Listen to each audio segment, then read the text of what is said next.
Okay, purpose of this experiment is to do the first law of thermodynamics, which is the conservation of energy, and we're using two potatoes and a microwave. Okay, so first we need to take the mass of each potato. So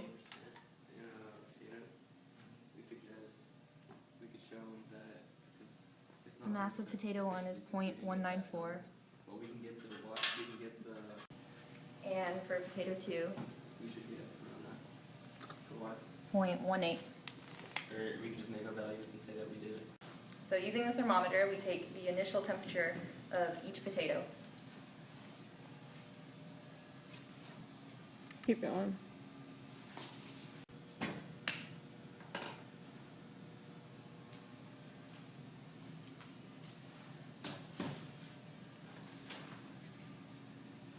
Calculate the change in temperature for the potato.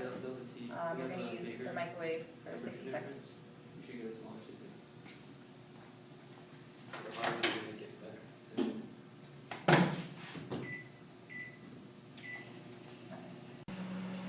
They don't take off for 4 minutes.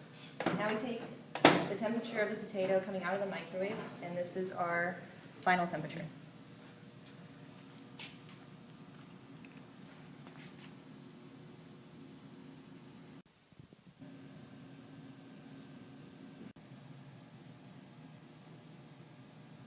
The first law of thermodynamics, and assuming that it was adiabatic and there was no mass flow, we can assume that the work produced by the microwave equals the heat that was put into the potato.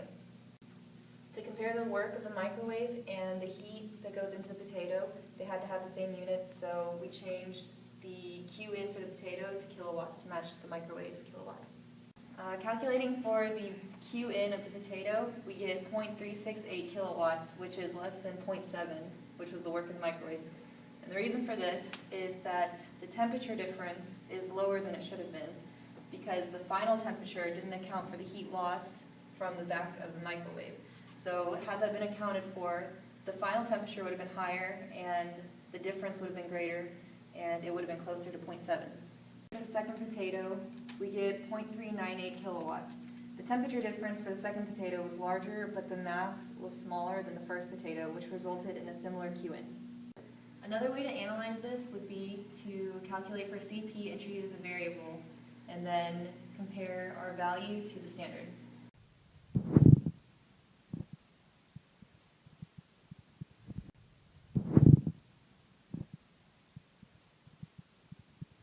Although our calculated work values and our calculated CP values weren't exact, it can still be concluded that heating a potato in a microwave follows the first law of thermodynamics.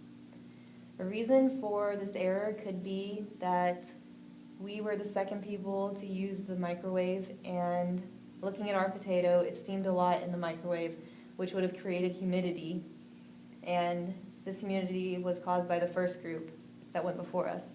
So some of the work that went into heating the potato actually went into heating the water that was left behind by the first group.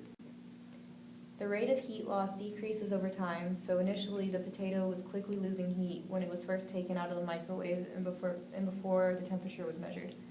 Because of this, the temperature difference was a lot lower than it should have been. The main reason for the error is because a lot of the heat that should have gone to the potato was lost through the back of the microwave, which reduced the difference in the temperature.